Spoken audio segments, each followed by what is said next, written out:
జరిగినటువంటి ఎన్నికల్లో భారతీయ జనతా పార్టీకి వచ్చింది 3 సీట్లే జాతీయ స్థాయి అక్కడ అసెంబ్లీలో, ఢిల్లీ అసెంబ్లీలో. ప్రతిపక్ష స్థానం ఇచ్చాడు కేజ్రీవాల్. అప్పుడు తర్వాత 8 సీట్లే వచ్చినాయి. అప్పుడు ప్రతిపక్ష స్థానం ఇచ్చాడు కేజ్రీవాల్. అంటే అక్కడ ఉన్నటువంటి ప్రభుత్వపు ఆలోచన మీద ఆధారపడి ఉంటుంది. ఇప్పుడు జగన్కి ఇవ్వచ్చు, బట్ ఇక్కడ ప్రిసీడియం ప్రకారం ఇవ్వదలుచుకోలేదు. ఎనఫ్ వదిలేసే. ఇప్పుడు కోడెల శివప్రసాదరావు గారు స్పీకర్గా ఉన్నప్పుడు రోజాని సస్పెండ్ చేస్తే రోజాని తిరిగి తీసుకోమని చెప్పి సుప్రీంకోర్టు ఆర్డర్ వేసింది. కానీ రానియలేదు.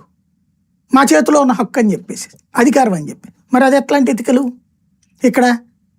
అట్లాగే ఇక్కడ ఇవ్వదలుచుకోలేదు, నువ్వు ఇవ్వని దానికి ఇదిగో అని చెప్పారు. రైట్, వాళ్ళు రావట్లేదు. నా దృష్టిలో అయితే జగన్ చేస్తున్న తప్పది. అసెంబ్లీకి వెళ్ళాలి. కేసీఆర్ అయినా జగన్ అయినా అసెంబ్లీకి వెళ్ళాలి. వాళ్ళు అవమానిస్తే అవమానింప చేసుకోవాలి, ప్రజలు చూడాలి. ఆ చూసినప్పుడు ప్రజల్లో ఒక ఫీలింగ్ వస్తుంది, ఒక ఎమోషన్ వస్తుంది. కానీ వీళ్ళిద్దరూ ఒకసారి ముఖ్యమంత్రులు అయ్యాక వీళ్ళల్లో ఒక సైకలాజికల్గా ఒక ఈగో ఫీలింగ్స్ వచ్చేసినాయి.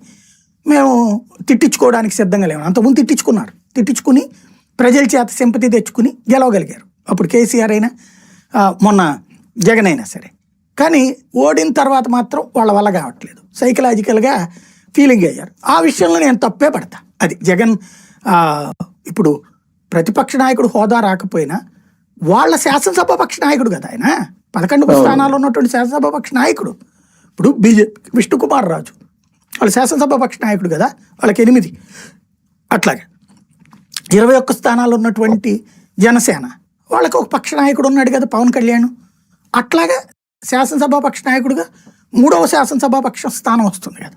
ఆ రూట్లోనైనా వీళ్ళ 11 మందిని ఒక చోట కూర్చోబెడతారు. ఒకవేళ ఇది కావాలని అవమానించడానికి వెనక సీట్లో కూర్చోబెట్టారు. లెట్ దెమ్ డూ, పబ్లిక్ చూస్తారు కదా.